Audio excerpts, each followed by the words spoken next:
everybody, and welcome to another edition of the Galaxy Guy podcast. As you can see, the man in the hot seat is still on vacation. I am filling in for Mr. Chris Maldonado. I'm Casey Cagle, also known as Lord of BTs on the Galaxy subreddit. Chris is obviously out on vacation again for his birthday, so a big happy birthday to Chris from the Galaxy Guy family. I am joined, as always, by Matt Granger. Matt, how you doing today? I'm doing great. I'm happy to hear that Chris caught up to me in age. Now he can join me in the abyss that is your early 30s. So I'm doing really well. And intern one, thank God. So my teams are doing good this week. There we I'm go. loving it. Yeah, Very absolutely. Nice. I did accumulate some points in my fantasy Premier League team over the last couple of days, feeling pretty good about those results. So we'll see how tomorrow goes. I might pick up a second W in my fantasy league. So looking forward to that. Also wanted to give a shout out to, I know this is another sport, but the LA Dragons, Australian rules football team, local to Los Angeles, who won both of their games in the SoCal Cup this past Saturday against Orange County and San Diego. So a big up to the LA Dragons for those two victories. Unfortunately, not the same story with your LA Galaxy. 2 losses in a row at home against Colorado and San Jose.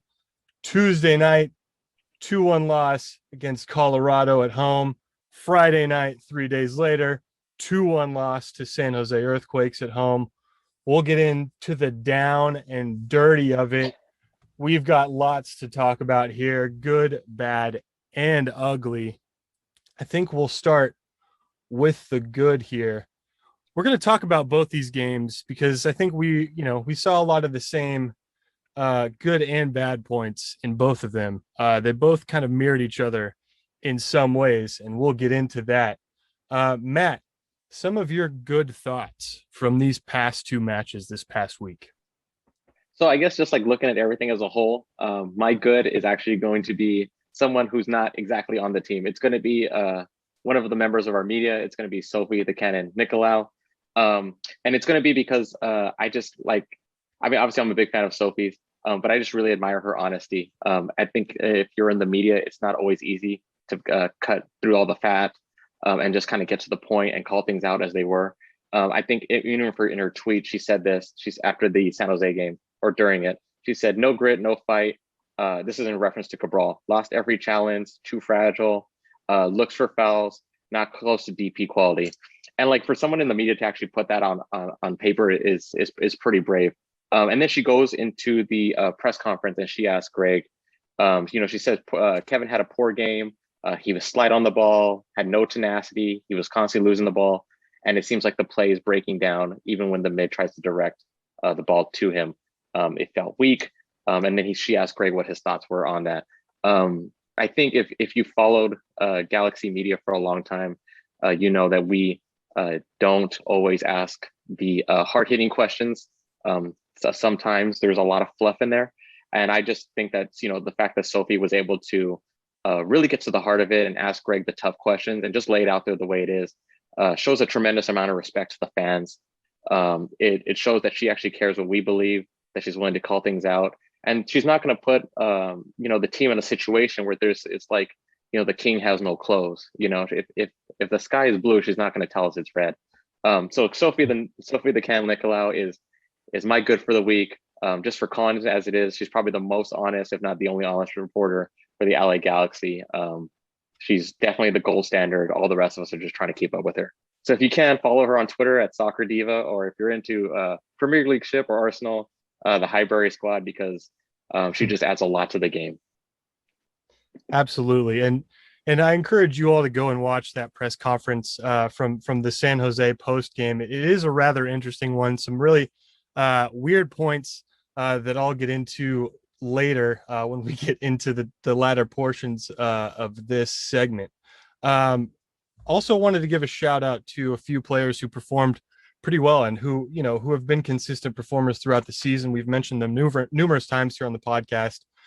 Jonathan Bond, of course, he had a total of 5 saves against San Jose. And a couple of those shots even came off the woodwork. So, between the sticks, he's been phenomenal this year. And without a player like him, we'd probably be giving up 4 to 5 goals a game, considering the shots we've been taking on. Raveloson as well. He had 8 great recoveries and 3 block shots against Colorado as a center defensive mid, which are really impressive statistics. And he won all of his aerial duels against San Jose, which is, a pretty important aspect, especially in that position when you have a lot of those balls coming in over the top. And Araujo, of course, 3 chances created against Colorado, 93% passing accuracy in the final third, which is just incredible for any winger or wing back in that matter. And Leggett, he had a 96% passing accuracy percentage against Colorado, 94% passing accuracy percentage against San Jose. And he had an 8.0 player rating in both of those games. And I've been seeing a lot of hate against Sebastian Leggett on the Discord and some of our YouTube comments, even on the subreddit. And I really don't understand the hate. I mean, statistically, he is one of the leaders on the team as far as passing accuracy goes, in areas like the final third where he is supposed to be effective. And I often refer to him as a 1%er, which is a term from Australian rules football. And it basically means, they're a player who is so tenacious that they often tip the odds of, or tip the favor of most situations to their own team because they put in the extra efforts and they are that tenacious to where they can make that kind of effect on the game. And Leggett is certainly one of those players for both the national team and the LAGalaxy. And, while he may not be scoring the most goals, he may not be the flashiest player, have the most, flashy balls up top, making flare moves, whatever some of our other attacking players like to do. He gets the job done. So I really don't get the hate there. And I kind of want to keep some of those comments in check because I really don't understand why people are seeing that side of Sebastian Leggett. But moving on, some definitely some bad points we'll want to talk about from these past 2 games. Matt, let's start with yours. Sure. Wow, you really are gonna put your heels in the dirt on Leggett, huh? I'm digging in, No, dude. I love it. I love it. I think just to put out the Discord and other opinions out there, I think the part of the issue with Leggett, as it's always been, is that Leggett's a good player. I think there's a disconnect between what he is as a club player and what he is as a national team player. I think when people see him as a national team player being dynamic, scoring, doing assists, I think they think he's going to be that kind of aggressive with the Galaxy. But with the Galaxy, he does a different thing, right? He's a little bit more of a metronome. He's a little bit more of a regulator. He's incredibly accurate with his passes. He's just a different type of player. I think there's that disconnect between his club and his national team play. And I think that sometimes creates confusion, or at least sometimes at minimum creates disappointment, right? Because disappointment is the child of expectations. So I think that's part of it. I see both points really well. I did not know his passing rating was that high. But it definitely makes me rethink my assessment of Leggett, at least in the last 2 games. Regarding my bad, so a lot of this came from, like I said, Sophie Nicolaou's question, and then also Damien Calhoun, another great reporter who usually, if you don't answer him honestly, he will hit you with a second question. He's got that kind of integrity, that kind of preciseness. Another person I really admire. But they asked Vanny about the results and about Cabral. And Vanny said a lot of things. Again, if you can go watch the press conference, go watch it. Vanny's clearly angry, he's clearly frustrated, and he's going to make my bad in this because of what he said. I give him a lot of credit for being honest, but he also said, change is coming within 3 weeks. The Galaxy right now don't have a mentality to do the little things to prevent giving up chances. We're not getting the ball back in the midfield. We're not moving the ball forward quick enough. We have to get our finishes. We have to finish them, and then we must, our players have to defend and play 2-way if they're looking to start or looking to get play time. Otherwise, they're going to end up seeing the bench. And that's all honest assessment, and that's all things that need to be done. But I think the reason why it's my bad, it's those are all things like we've been talking about since like the first quarter of the season, the first quarter of this half, I guess, for since like the first 3 games. Like these aren't new issues at all. These are things we had pointed out as a podcast. These are things that fans probably saw. Um, I think it shows what happens when you let little problems that you could have fixed early become big problems, right? Because Mhm. it's not like these problems have necessarily compounded. It's just that the state that we are in the season now, where we're past the second half of the season, like you listed all these, like he listed all these things that we need to work on. Like, brother, that is literally everything. You know what I Yeah. mean? Like, that's like saying, Right, hey, right. we just need to improve our defense and then our offense and then like also our mentality. Like, come on, man. You know, it's almost like clownish the fact that like the things he went through that we have to improve is like every facet of our game. We're in the second half of the season trying to fight for seeding in the playoffs. Like that is the time when you should have fixed the easy things and you should really be scoping in on like the final product things that are just a little bit harder to finish. You should not be having the same all the same problems at least that you were still having in game 5 coming into game 25. That's unacceptable, you know? So, Absolutely. you know, I had talked to someone else about this on the Discord, another podcaster, and it's like, well, what is it, right? Did you let little problems become big problems? Did you acknowledge that there were the problems earlier on and players didn't follow your lead? Or did you not know what to do about it? It can't be, you know what I mean? We have problems Right. here. It's got to be one of those three, you know, either you let it slide, either you try to fix it and the players didn't receptive to you, or you don't know how to fix it, right? Either way, it's a failure. So I think in that respect, Danny's a really bit bad, and I think he's starting to feel the pressure. And then even like stuff like, oh, players need to know that if they don't play 2 ways, they're not going to play.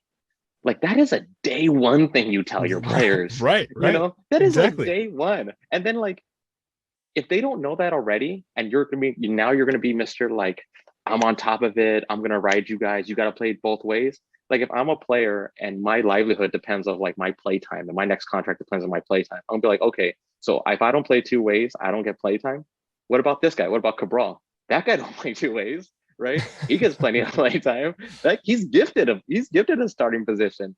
Like I think the fact that he didn't just tackle that problem earlier, it has the potential to build dissension because ultimately, like people have already settled into their bad habits. So they're either be more difficult to solve than they would have been otherwise, or they're not going to fix it. And players are going to start bumping heads over why some people get punished and others don't.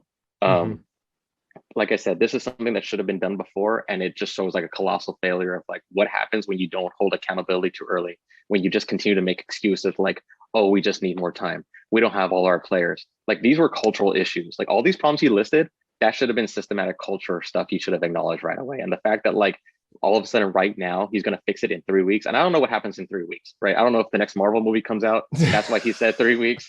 Like I don't know, but it's probably one of the, Sophie had said too that like a couple of weeks back it was like the first time she wasn't really satisfied with his answer, and I think like I'm starting to get to that point too, and I'm a big fan of Annie's, but that's my bad for the week. Yeah, and I'm gonna agree with you there. It was an extremely strange press conference, and you definitely felt the pressure from Greg. You know, the pressure from the club and the pressure from the fans and the pressure to find success on the field. And he was fielding a lot of the same excuses that he has, for example, for Cabral, right? I mean, we hear this excuse from him all the time. He goes to bat for Cabral in press conferences. It's he gets into dangerous areas. But a lot of players can get into dangerous areas. It's what you do with it that matters, right? It's Yeah. I joked in the our WhatsApp chat, like I've got nipples, Greg. Can you milk me? I can get into dangerous areas too. I've got a broken leg, but doesn't mean I can do anything with it. Yeah. And I Mhm. think it's hearing a lot of those same excuses. And like you said, just letting it slide for so long, I feel like there's maybe just been a little bit of looseness in the reins, and now that he's trying to tighten things up a bit, he's getting some bite back from the players or whatever it may be, to where they're not entirely following his lead and his philosophy. And there were a couple of other really odd moments, like you mentioned, this 3 week timeline, that he's set for himself as a window of needing to perform well and get as many points as possible. I mean, that's not really the cutoff of the regular season. I understand you probably want to be in a good playoff position, in the middle of September, like any other team near the end of the season. But and there was this mention of behind closed doors conversations about Chicharito's return, which I think is so weird because obviously we have the All-Star game coming up. He's one of the marquee players, especially now with Vela looking like he's injured for the next couple weeks. So they're going to want, I mean, the pressure's probably coming from the league for him to play and from sponsors for him to play. So those behind closed doors conversations, I believe, are fully out of the control of the Galaxy at this point. It's really just between Chicharito and the league. And it's kind of concerning as to when he's going to be back and if he gets brought back too early, especially during a game like the All-Star game, which you see players get injured in games like that. It's definitely concerning. And that leads to my next point. We don't have Chicharito, and we're experiencing a lot of these attacking woes that Greg alluded to in his conference his press conference. And my bad notes were specifically, we had better passing accuracy than our last two opponents, and we had more shots than our last two opponents, but lower shot accuracy percentages. And we're only averaging a goal a game from the last 5 games, which is below our expected goal average of like 1.46. So we're definitely, missing the mark offensively. And I think it's a lot of sheepishness and inability to get attacks moving quickly and early, like Greg alluded to. I think, in order to be successful against teams like LAFC and the next couple of games moving forward, we'll need these attacks to move a lot quicker out of the back, these quick 1-2 passes like you saw against Minnesota that led to really good combinations up the field in the final third. And there wasn't any of that in the last 2 games. We often became stifled at the back when trying to find passing lanes forward. You'd find, Koulibaly or Hamalainen would be completely stuck on the wings in our own third. And it would be, a matter of playing the ball back to Bond or to Ravelis to clear those balls forward and over the lines, because that was our only option. Grandsir is still so unlucky. He's hit the post so many times. And so many goalies get into his shots and balls. But I'm confident we'll get a goal from him soon.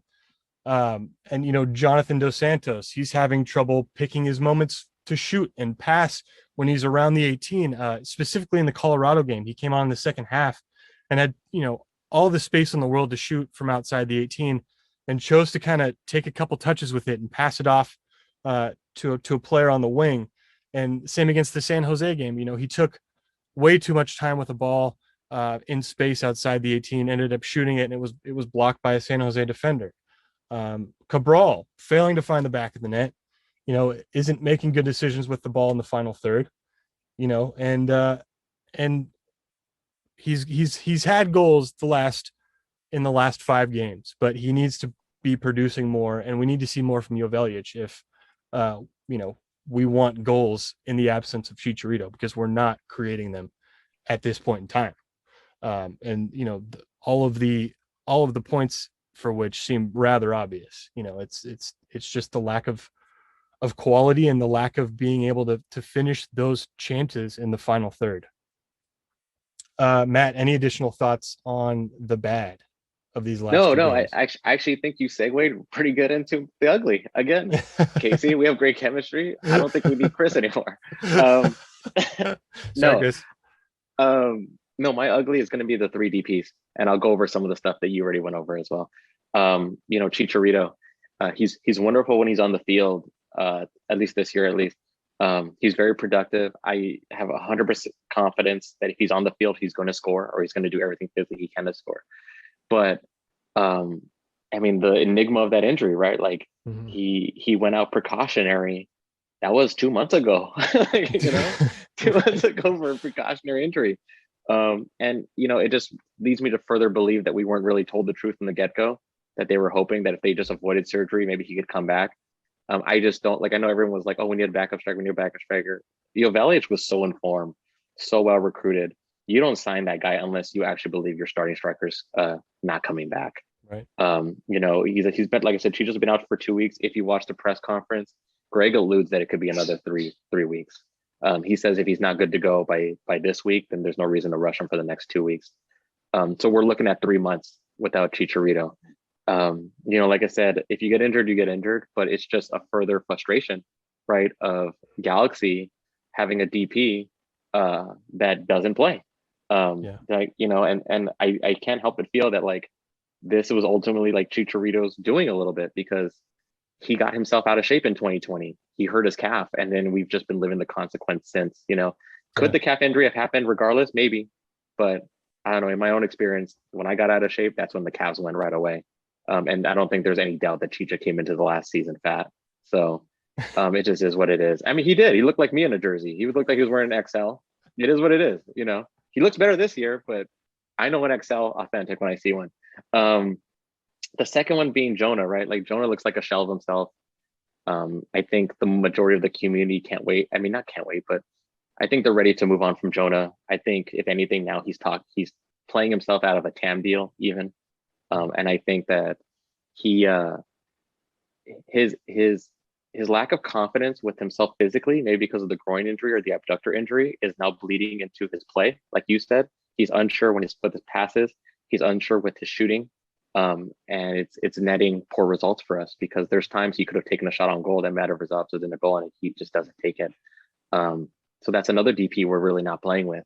Jonah hurt is average and maybe not, and sometimes not even that, depending on the opponent.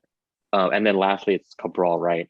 And like, I don't really have too much to say about Cabral, in all honesty, that I haven't already said over the last couple of weeks and now the last couple of months. The problems he had months ago, he still has now.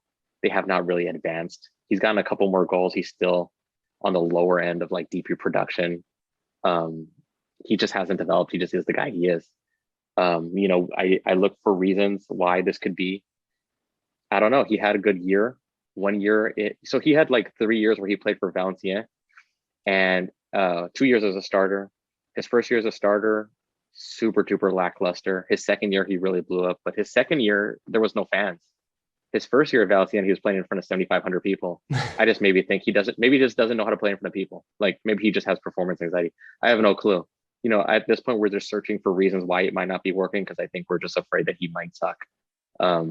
And then, Greg talks about like again, in the press conference, very odd. He defends him and he says like the thing about, he runs the end line very fast, right? He has so many, I don't know what he calls it, fast or high pressure kilometers per game. I don't know, some wazoo stat. Some really like, weird technical term I've never heard before. Someone he probably had to dig in this like back coin pocket for, right? But the thing is like if you wanted a guy who could run really fast the end line, but would like lose his dribbles, pass poorly, not go for headers, lose every one-on-one, and then not hold the ball very well, and miss every shot he took, you could have just got an MLS guy for that. Like you could have just signed Usain Bolt, who did the exact same thing for Central Coast Mariners a few years back. We have plenty of Americans who run really fast and can't play well. So I don't know. Like our DPs, it just doesn't feel like we're really playing with anyone at DP quality right now. We're handicapping ourselves, and I think that's pretty much my outlook. I don't really have any much more to add. This is all things that we've talked about before. Either we're accepting it, or you're just in denial, I think, at this point. Yeah, and it goes back to, like you alluded to Greg's press conference, where he's basically defending every aspect of where the team is suffering right now, and that's everywhere. And my ugly, in addition to your non-performing DPs, are the defensive woes that we've been experiencing over the last few games. And especially over these last two games, the defensive line is getting obliterated by line breaking passes. I mean, you could see that in the first 20 minutes of the Colorado game, which was an interesting start to begin with, because we began with three in the back, and Raveloson was sitting in a central position. You had Koulibaly and Hamelainen kind of wider on the wings, more where Julian Araujo and I'm sorry, I misspoke. You had Raveloson in the center. You had Derek Williams and Koulibaly on the wings, in the positions that Hamelainen and Araujo usually would be playing on the back line. And as you saw, those line breaking passes got through most of those first 20 minutes, and eventually led to the opportunity where Koulibaly conceded the penalty kick to Colorado in like the 10th minute. It also led to another opportunity on goal probably 7 minutes later. And it's just a lack of discipline and shape in the back line that's allowed so many opportunities. We're allowing a lot of players so much space, and players so easily lose their marks on set pieces. Abobise easily peeled off Koulibaly to create space for his header when he scored the first goal on Friday. And the inability to close out these last two games in the last 20 minutes. We allowed these game-winning goals from our opponents in the last 20 minutes of the game. And we're now tied with Houston, who's last in the Western Conference for second most goals allowed. And we're actually leading the league in shots against with 119. We're tied with Toronto FC for that number. Luckily we have a player like Bond who makes the saves that he does, or else we'd be allowing 4 or 5 goals per game. I mean, it's absolutely ridiculous the amount of production that other teams are getting against our back line. Obviously 2 losses in a row at home is a bad look no matter how you slice it. I mean, you have the home crowd coming out on a weeknight, which is usually a hard game for most Angelinos and Southern Californians to make, due to traffic, especially there on the 405 and the 110, smack dab between the Dignity Health Sports Park there. And then, you see a performance like that. It's really disheartening and disappointing. And the defensive woes, definitely need to be addressed along with all the other aspects of this team that Greg seems to be defending at this moment. Yeah, no, I agree. I think you're 100% on point. I think the defensive woes are interconnected, right? Mm-hmm. I think some of it has to do with Cabral not getting back. So like the left wing, they're always getting behind us there, right? Mm-hmm. And then when someone doesn't get back from the front three, it stretches out the midfield. And then Raveloson, who's playing a defensive mid, who should be in the pocket, like now he's being pulled out of position, right? Because he's trying to pull all the gaping holes at the same time. But when he gets pulled out of position, what does that do? It stretches our back line out. And it's the same thing on the other side with Afra. Like Afra, sometimes he's a good player, but sometimes he doesn't get back. He has a little bit of that Cabral in him where like sometimes he tries, sometimes he doesn't. And it's the same thing on the other side. I think this all comes back to, and it's funny because I was on the Discord and Vapor was saying that like, he said this after the Minnesota game, to his credit. He said these next 2 games are gonna tell us everything we need to know about where the Galaxy are mentally. And he was right.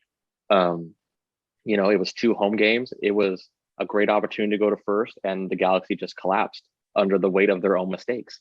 And it's a mentality issue, just like he was alluding to, right? It's a mentality issue to want to do your job correctly every time.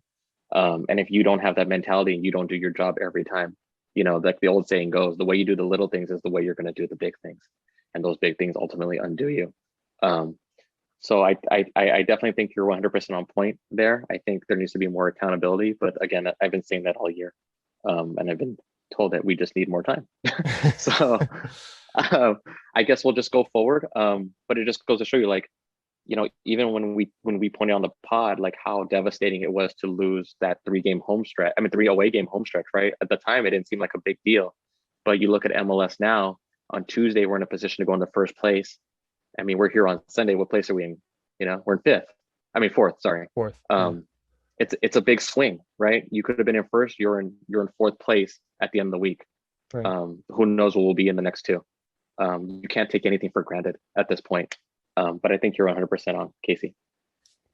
Absolutely. And Galaxy are back home on September 15th against Real Salt Lake. No, sorry. I'm sorry. Houston Dynamo. And hey, if you guys see us at the game, feel free to say hi. Shout out to Anna Lynn, who came by and said hello to us at the last game, chatted it up about Galaxy versus Colorado. Just great talking to the fans. So if you guys see us at the game, feel free to say hi. We love chatting it up. Love taking pictures and, talking Galaxy with the fans. Yeah, and before I get to the stats, I told Annalyn we would mention her hot take. Yes, that's right. She says that Joveljic has bits of Zlatan in him. And I didn't see it at first, but now that I started looking for it, he's got great spatial awareness. His passing and his ability to see around him is actually very good. He's got a good feel for the game. He's very physical with people. He doesn't mind throwing shoulders down on people. He's super chirpy. My God, does that guy talk a lot of trash? Oh, he is. He is in everybody's face. The refs, the other team, sometimes his teams. And then I like that he's fully invested in the team. The game after Sebastian Leget's sister had died, when Cabral celebrated, Jovic actually went up to him and pointed to the armband so that he knew to bring attention to it. He's fully invested in the emotion of the team. So that was the hot take. If you see us at the game, tell us your hot takes. But you know what? It was not too bad. I think she was onto something there. Big Balkan energy is what we want. Big Balkan energy. More Balkans. We love it. But we understand. Well, Matt, you and our friend from the Discord, G-Man, have some stats that you would like to share with us. Our friends crunched some numbers. Yes, this was born off of a conversation I had with the trooper on the Discord. We were talking about the importance of statistics and how important they are, whether they can be misleading, and then the importance of actually watching the game to add context to them. So I figured, you know what, let me just go ahead and look at expected goals against, goals that actually occurred, and then goals that were against us, and just see where we are at the midway point, right? Oddly enough, Chicha's injury kind of falls smack dab in the middle. So this is broken up into with Chicha, which is the first 11 games, and without Chicha, which is the last 10 games. We're going to post this on Reddit and then also on Chris's Instagram, so you can see there's bar graphs, there's Excel sheets. It's super nerdy. Get ready. So over the first, I'll just put out the stats and you can interpret them however you want when you view them. But over the first 11 games, our expected goals per game was 1.45, while our expected goals against was 1.81. So not that good. But our goals that we actually accumulated and our goals against that actually occurred, we held an even goal differential. So it was 17 and 17, equating to 1.5 goals for and then 1.5 goals against in reality. And during that time period, we averaged 1.9 points per game on average. Now going into the post-Chicha era. So just remember the numbers I just told you, right? Mm-hmm. Going to the post-Chicha era, the expected goals that we had during the last 10 games was 1.33 expected goals per game. So that went down. But also the expected goals against dropped to 1.46, which is a 22% drop from where it was. Yeah, I know. I was surprised too. Which is a 22% drop from where it was prior to us losing Chicha. In terms of the goals that we actually scored and the goals that were scored against us, again, in that time period, our goal differential stood even. 15 goals for, 15 goals against at a 1.5. Goals that we would score in goals against. So again, that actually held consistent all throughout the season, because one was 1.54 and there was 1.5. But a big drop here, expected points from a game, 1.4. So a pretty precipitous drop from there. Wow. From 1.9. Yeah, big drop. In addition to that, the last 6 games, as Damien Calhoun pointed out, to give him credit, we have not scored multiple. It's been 6 games since we've scored multiple goals. Right. Yeah. In terms of the goals that we've scored, we're in the top 5 for goals scored, and then in the bottom 7 worst for the goals that have been scored on us.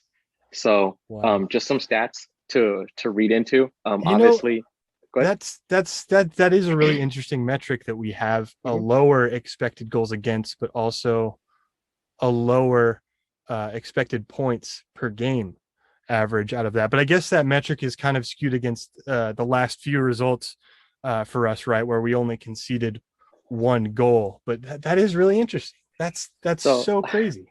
So, and you brought me into my next point, Casey. This is why I love you so much. We didn't talk about this before. All these stats that I give you, they are imperfect stats ultimately without context, right? Like for example, the goal differential, we're even. First thing you have to look, and that tells you something, right? But Greg Vanny's teams historically have always had very even, if not very narrow goal differentials. So historically, that's the way his teams have been. But then to point 2, of the 32 goals we've given up, over 30% of them have, well, 30% of them have been within 3 games. And it's been a straight 10 goal differential swing. And if you follow the Galaxy all year, you know it's Seattle 3-0, Portland 3-0, Dallas 4-0. In that 3-game section, we lost 10 points on the goal differential. So it's how do you weigh that, right? Like, let's say, for example, we just take out Dallas, right? Where the guy or the kid who was like on his way to prom scored a hat trick on us, right? Like if we just take out the Dallas game and we say that's a 0-0 draw, right? Then all of a sudden we're at a +4 goal differential. Now that seems good, but does that really tell the whole story about the Galaxy problems? Like, no, it doesn't, right? That's another scenario in which statistics is hiding the real problem. In expected goals, right? And expected goals against, it's a great stat. It's supposed to measure like the value of the opportunity of the shots you're taking. But again, like that's also like a stat that's imperfect. Right. In the game that we beat Dallas 3-1, and I was there, but we thumped that team, right? We beat them 3-1. Our expected goals that game was 1.3 goals expected, and we threw three down on them. Right? Yeah. So that's a little surprising. But here's an even better one. When Dallas whooped on us 4-0, right? And I saw that game too. We were competitive for maybe 5 minutes. You know what? Do you know what Dallas's expected goals was for that game when they scored 4 on us? Probably 1.4. Yeah, that's what I was gonna say. 1.4. It's not a perfect metric. So wow. What I'm alluding to here is I'm gonna give you all the stats, but the most important part is to watch the game. Because stats are like Spark Notes, right? Like you can use Spark Notes for like To Kill a Mockingbird or The Outsiders. It doesn't really give you the feel or tell you what happened in the book. So anyways, there you go. I'll tell you what, I got a completely different impression of The Great Gatsby thanks to Cliff Notes, and was completely wrong on numerous papers because of it. Yeah. And that's just another reason why you don't you don't follow the stats. But those are some very interesting numbers, Matt. That is wow. Yeah. You can thank G-Man from the Galaxy Family Discord. He's putting together the Excel sheets and the bar graphs tonight. Like I said, you can interpret them however you want tomorrow based on your interpretation of soccer. And again, if you aren't part of the Galaxy Discord already, please join. I mean, the conversations like this happen all of the time at any random part of the day. You know, everyone seems to be really active on there. So if you can, go ahead and join the Discord and join the discussion with us and just a bunch of other Galaxy fans who like to keep it casual and fun and light and not take ourselves too seriously. Unlike our next opponent, Los Angeles Football Club, playing them, the Goat Horns. Los Angeles Football Club playing them away across town at Bank of California Stadium next Saturday, the 28th. They're coming off of a 7-game winless streak, a 4 straight loss streak, fresh off a 2-1 loss away at Vancouver, looking like a shell of their former selves. Matt, some of your thoughts on this game coming up next Saturday? I mean, I love it. I wish I could just continue to eat it up because it's just delicious. But no, I guess, so I saw their last game. I looked up a couple of stats, just some things to keep in mind, like you said, the winless streak, the amount of loss that they have. They're on a makeshift back line. They've lost one of their center backs. They lost a couple of other players. They don't have Segura. Mark Anthony Kaye was traded and then traded on to better pastures. Their back line passing, just watching them play, over a couple games, to be honest, because I like to root against them, it's just like so bad. It's really like amateurish. They're passing out the back line. In addition to that, I mean, LAFC has been suffering from major personality and personnel issues, right? You have Brian Rodriguez, who wasn't working out, so he was loaned to the 2nd division of Spanish League. Got into it over there so much so that they're like, you can just have him back, even though LAFC didn't want him back. And I think at one point Brian Rodriguez says, I'm not going back to LAFC. But here he is back in LA, sneaking it up. You have Diego Rossi, who probably should have been moved in 2020, but because of COVID didn't get moved. And he's just not, he can't hit the broadside of a barn at this point. He's completely played himself out of form. You can tell he's super duper upset. I think he feels like not only did LAFC do him dirty by not selling him earlier, but like now they've kind of decreased his value. He signed a 6-month extension past the season, probably just to get sold and just to kind of get them a transfer free. But he's gone. He's completely checked out. Other issues include Carlos Vela, who, by all rumors, is upset that he wasn't already offered an extension. And then I think also is subtly resentful that they didn't let him go to Barcelona when Barcelona asked him if he could do a loan. He'd had a great MVP season, but Vela has always had this issue of like, he kind of just plays hard when he feels like it. And I think right now is one of those, I don't really feel like playing right now. At Tuesta is in a similar situation to Rossi. His value was sky high. They held him a little too long and he signed a 6-month extension, basically to just get sold. He's clearly playing out there like he doesn't want to get hurt. So a lot of issues there. In terms of possession, when LAFC had their phenomenal season, their possession was like at 57%. Yeah. That was when they had their record-breaking season. They're now at 52%, and they don't look good at all. I would say even that is like really mismanaged possession. They actually look a lot like the Galaxy when the Galaxy tried to hold the ball. And then like even just going through the game, Vela came out in the 15th minute with a hamstring, possible abductor injury. We'll have to see. Rumor going around the online internet is that he will be out for 2 weeks and miss the All-Star game. So if he's missing the All-Star game, he's for sure missing our game as well, which would be the second one he missed. Just another further example of Carlos Vela throwing a tantrum. And then things I would do to beat LAFC, right? If you press Murillo, their center back, he was the worst passer of those two starting ones. So if you press him, he makes a lot of mistakes. Vancouver really capitalized on this, and he's just a bad decision maker in a quick spot.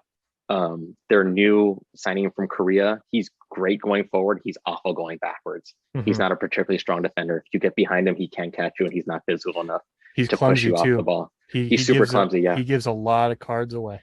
Yeah, and if there's like a 50-50, he won't jump. He's not going to step into it. That's just not the type of player he is. In terms of things we need to watch out for, Rossi is still Rossi, so don't let him get behind you. The team is very lethal in their third. They just don't get there very often anymore. But in their third, they're still very precise with the way they cross the ball. All their balls are coming out to him, and Rossi is very good at running into space. If we're looking to win this game, the game needs to be won by, something Greg said that we need to work on. We need to win the ball in their third of the field. If we do that consistently, we will thump this team. And if we had Chisha, we'd win at 5-0. If we had Zlatan, we'd win at 15-0. That this team is not that good. Yeah, I'm going to have to agree with you there. There are a lot of front office personnel issues and issues on the field that are really affecting LAFC at the moment. Can't say I pity him though. And tactically they always, this season at least, they seem to be lining up in a 4-3-3 or some sort of variation of it with Vela and Rossi up top, and usually along with Baird or Rodriguez kind of sitting behind them, or forming a 3-man line up top. And like you said, Baird's Matt, gone now. Oh, that's right. Baird is gone. Yeah, and Baird is out of the picture. Yep. So he's not even in there anymore. Rodriguez usually filling in that number 3, or number 3 up the top line. And like you said, Matt, the back line and the midfield are a revolving door right now at LAFC. A lot of tinkering going on from Bob Bradley there. And they haven't scored more than 2 goals in a game this season, but they win 71% of the games they lead in at halftime, which I thought was a pretty interesting statistic. And of course, like you mentioned, Matt, Vela's out injured, according to rumors, and he's their assist leader and their second highest scorer. So that takes away, most of their attacking power outside of Rossi, because, Rossi, of course, produces plenty of goals for LAFC. And I think this is a winnable game, but, I do say that with the utmost caution. And like you said, we have to be sharper covering runs off the ball in our third. We could really easily get caught with balls between the lines, and Rossi and whoever's playing up top being able to sneak into those areas, which we've seen problems with in the last 3 games. And we need to be able to transition into attack much quicker out of the back. 1-2 quick balls into the final third from the back line, which we just haven't been seeing from this team. Stat that I thought was interesting though is goals from open play this season. The Galaxy have conceded 22 goals from open play this season. LAFC have conceded 21 goals from open play this season. So I kind of expect this game to be wide open and, pound for pound, fully end to end. but I think the Galaxy can come away with the 4-2 victory if things work right and if all of the synergy up top works well. And Bob Yeah. Bradley is currently a very broken man. And boy, would I just love nothing more than to break his spirit even further. Yeah. I'm And then just to add on to that, I mean, you're right. I think Bob Riley gave a press conference recently where he said, like, you know what, it just seems like this season I can't get anything right. Um, yeah, that's bad. He's in a contract year. I think the way he's alluding to it, I don't even think he would resign even if he had the opportunity to. oof, And then oof. just even in, yeah, I mean, I'm just being honest. Um, and then just like on the LAFC thing, right? Like just to show you how inaccurate LAFC, I mean, their expected goals is pretty high. Mhm. But again, another statistic that can be misleading. The amount of shots, it just says this in the last 5 games for LAFC. In the last 5 games, they've taken 96 shots.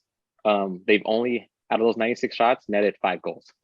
Um, that's god awful. That's Out of terrible. nine, it's terrible. Yeah, that's just the type of team they are now. And out of the last 5 games, they've only netted 1 point. So it just goes to show you what kind of form they're in right now. But at the same time, I think, you know, it's funny because like there's different generations of Galaxy fans, but almost all these Galaxy fans in the new generation have been here since El Trafico. It's a game unlike any other.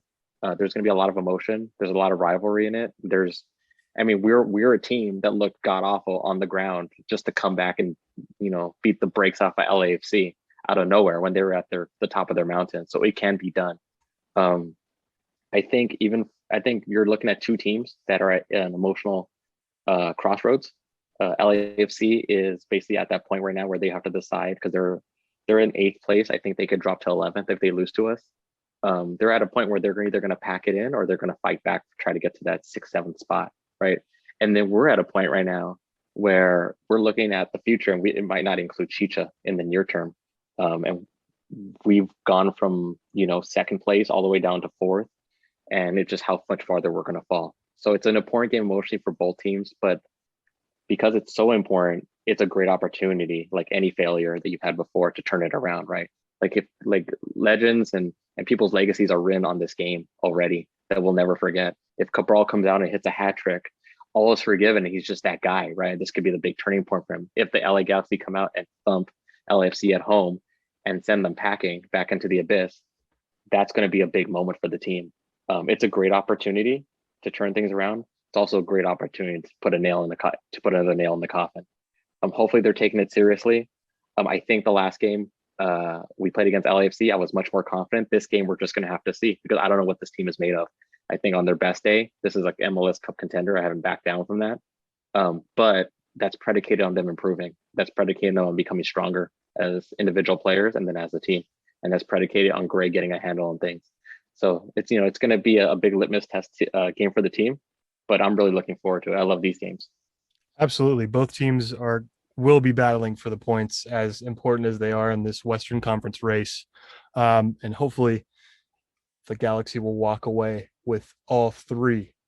Some fun antics going on off the field as well. Our friends at LA Soccer Hub are having a fun trash talk show this week, midweek, and our leader Chris Maldonado will be on trash talking with other LAFC fans and Galaxy fans alike.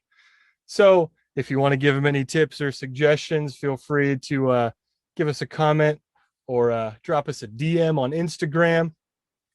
And let's not forget loyalty over trends, guys. Loyalty over trends. Well, Matt, any other points from this past week you'd like to bring up or for this game coming up on Saturday? No, we'll see if Chicha shows up to the All-Star game. We'll see if Chicha shows up to the game. Everyone who's going to Bank of California, be safe, conduct yourselves well. You represent the team, you represent yourself, and travel in packs. Don't drink irresponsibly, and definitely watch the trash talking. Last time Chris almost made 2 people cry. There's a rumor that he's going to make them cry this time. So definitely tune into LA Soccer Hub. Gio's a great guy. That's right. And yeah, safe travels to all of our Galaxy friends heading out to Bank of California Stadium for either the All-Star game or away next Saturday. For the Galaxy Guy podcast, I am Casey. That's Matt. Thank you so much for tuning in. We will see you next week on the Galaxy Guy podcast. Don't forget to subscribe and leave a like here on the video. We'll see you soon. Take care, guys. Have a great week.